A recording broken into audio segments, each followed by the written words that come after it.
What's going on, everybody? Hope you're all having a fantastic day today. Now, ladies and gentlemen, just the other day, some news came out regarding Call of Duty that proves, in my personal opinion at least, the monopoly, basically, that they run on the overall FPS scene. Of course, people acknowledge, how big Call of Duty is and how they're able to go ahead and release a brand new game every single year without failing, right? They constantly do that.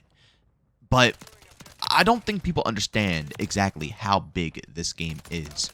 And, truly how much money it brings in and what Activision expects out of the overall franchise. But of course, ladies and gentlemen, before we go ahead and dive deep, if you guys are interested in more content just like this, don't forget to go ahead and subscribe and hit that bell. We post daily here at 8 in the morning Eastern Time. And if you guys do want to go ahead and check out any of my live streams, I will be live today, probably around 1 to 2 p.m. Eastern Time, grinding out Modern Warfare 3 Season 3. Of course, we host open lobbies over on my stream as well, so if you guys want to party up, you can find a link to my Kick channel down in the description of this video.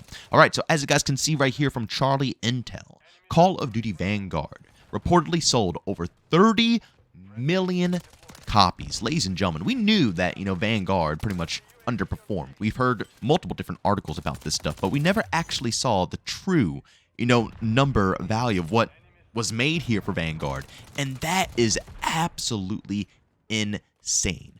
30 million copies of Vanguard were sold, and you got to keep in mind this game was pretty heavily priced as well. It went on a few sales, but let's be realistic, 9 times out of 10 when people go ahead and purchase this thing, it's more than likely at full price. Yes, some people out there wait for sales. I've been highly encouraging people with Modern Warfare 3 to wait for sales as well, but some people, they can't help it. They want to hop right into the experience, so they go ahead and cough it up. So I guarantee that over half of those numbers right there in the 30 million were full-priced games. And also Activision, how often do they put games on sale for a long period of time, right? Like, that's like GameStop era. But nowadays, a lot of people are getting digital copies and stuff of that sort, and especially the PC community, the PC crowd, 1010% knows the struggle of trying to purchase old school Call of Duty games because it never changes.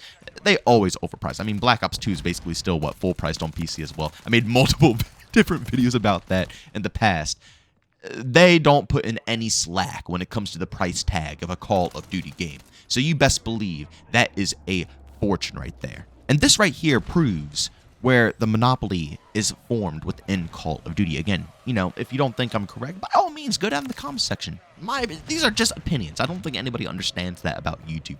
Every channel you come across when it comes to, talking about, unless you're like going to some scientific channel or, some channel that's really about facts, if you go to anybody's channel about COD or any video game you could possibly think of, it's opinion-based, okay? Unless they're reading off a blog post, it's all opinion-based. So, again, I'm not right, you're not right, so on and so forth. Share your opinions. Let's have a good time with this one.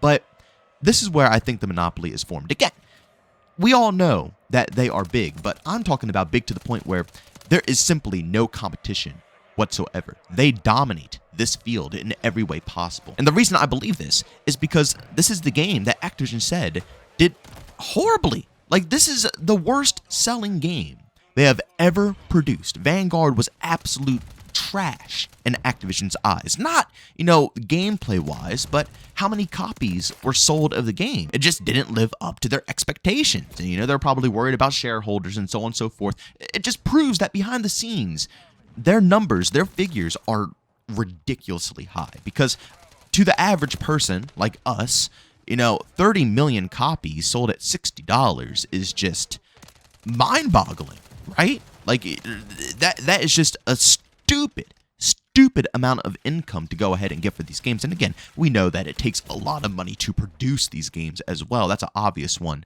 But even though it takes a lot of money to produce the games, it doesn't matter. That is they're making their money, okay? At the end of the day, they're making their money. It's a reason why they're worth so much. It's a reason why Microsoft wanted to purchase out Activision and take everything that they have. You know what I'm saying? It's a reason for all of this stuff. They make bank.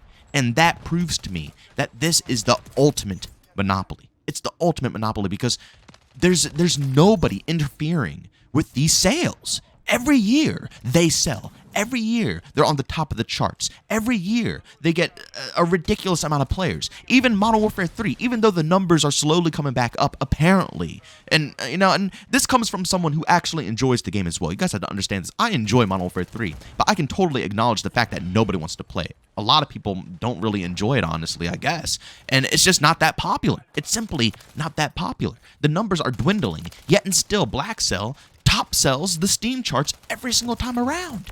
How is that possible? How is that possible? Because even at its lowest, even at the worst of the worst points, it's still just it's so big. It's so big. Everybody knows Call of Duty. Even people who don't play games know the name Call of Duty. And personally, I don't know why it has to be this way. It's not like it has to be only Call of Duty. Other people can make titles, but nobody does. Like, is there something going on behind the scenes? Is Activision coughing up cash to keep people the hell away? Are they bribing people off? Are they forcing people in a wrong way? Are they threatening people, blackmailing people to keep them out of, what they're creating here? Why is there no competition for Call of Duty in the AAA field, right? All the games are indie developed. All of them, basically. Every single Call of Duty competitor you could think of is basically almost an indie game. And they never live on because of the exact reason. Because those games just don't get the support that Activision gives to their development teams, right? They don't have the checks to make their games look the way Call of Duty does, feel the way Call of Duty does, respond the way Call of Duty does. They have money where the indie developers don't, so their games slowly die out, which is why Activision doesn't give a crap. This is why I'm wondering about XDefiant here. This is why I'm so okay with them taking time and making sure everything is perfect and going over every fine detail of the game. And people want to give these developers crap over at XDefiant and give Mark Rubin crap, but they don't understand how quickly a game will die going up against COD. Okay? Whether we like COD or whether you hate COD, it doesn't matter. Call of Duty, like I said, runs a monopoly. And the fact that Vanguard is their worst game, and they were just absolutely despised, and they were just so down bad when they got the the numbers for Vanguard. Yet and still, that's how many copies were sold. Come on now. They run a monopoly. They basically destroy everybody that comes at their game. XDefiant needs to make sure everything is on point. Every fine detail is there. And it also makes me wonder, more towards the idea of Activision, like I said earlier, maybe sending threats and blackmailing people, because why is Ubisoft so determined to make a game that is exactly like COD? Because, if you hear a lot of the rumors and stuff behind the scenes, I'm not angry about it. A lot of people were surprisingly angry. I'm not, because, again, I want something that is like COD, right? So the whole idea is that I want them to actually look at Call of Duty and say, okay, what are they doing wrong, and what can we do to make it better and more like Call of Duty, but in a different title? That's all I want. I want a replacement for COD so I can have, a little bit more variety in this field, because they do indeed run a monopoly and there's nothing else to play that's like Call of Duty.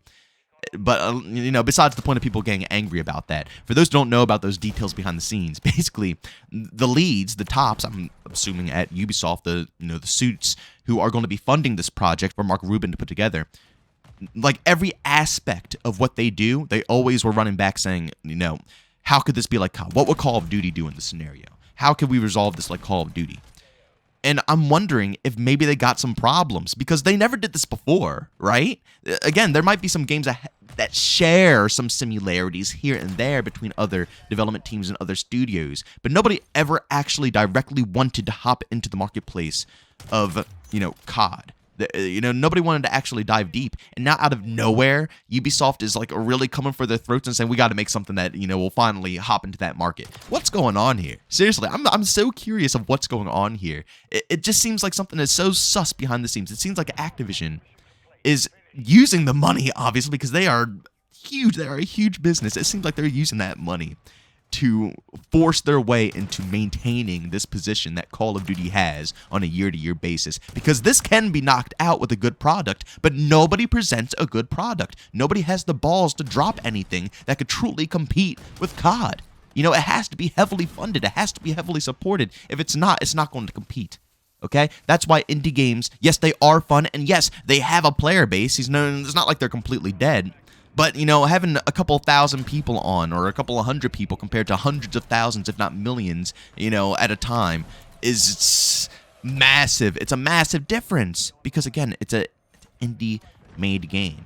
And the mass majority of people out there, especially people who are more casual, they're not going to deep dive and try to find these indie developed games. And the majority of these indie developed games are on PC anyway. So the whole, you know, console community can't even have access to a lot of this stuff, which is an absolute bummer. Even though, slowly yet surely, these games are transferring over and console is getting a lot more love. I'm so happy for you guys, honestly.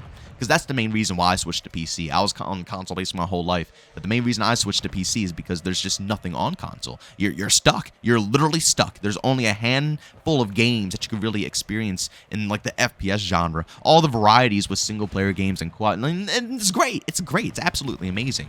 But again, I love COD. I love Battlefield. I love games like that. And all of their competitors for COD and Battlefield are on, you know, PC with other indie developed games or side projects and fun things like that. I mean, Battle Royale pretty much started on PC. H1Z1 and PUBG. If you wanted to play that stuff, you couldn't do it on console. You know, that's why Battle Royale was able to blow up, because even though it's been a genre that's been out for a long time, it never truly was able to, you know, set itself up because it was never on console. So it's still in its prime right now, basically, because all those years that it was building up, then it dropped on console. This is a whole fresh start for it, basically. But back to the point, you know, PC, I switched because that's where all the fun games are at. So slowly yet surely, they're coming over to console, and it's great for you guys. This is absolutely amazing. It's more competition, but again, nothing is AAA developed. Nothing. Nothing can truly compete with what Call of Duty is, you know? And it makes me wonder what Activision is doing to make people back away from them and not want to actually step up to the plate and see if they can compete in such a marketplace. But ladies and gentlemen, as always, go down in the comment section, leave your opinions down below about what you think about all this stuff. Do you think Call of Duty really does run a monopoly? You know, especially according to these numbers. I mean, it's hard to say otherwise, you know. It's crazy that their worst game in the world, it still sold 30 million copies. That's just something else. But of course, like I said, leave your opinions down below. As always, if you enjoyed today's video, leave a like. If you hate it, leave a dislike. Don't forget to subscribe and hit that bell. Post daily here at 8 in the morning Eastern time. And if you want to check out my live streams, I do that over on Kick pretty much daily. I got a link to that channel down in the description of this video. As always, thank you for tuning in. I'll see you on the next one. Peace out.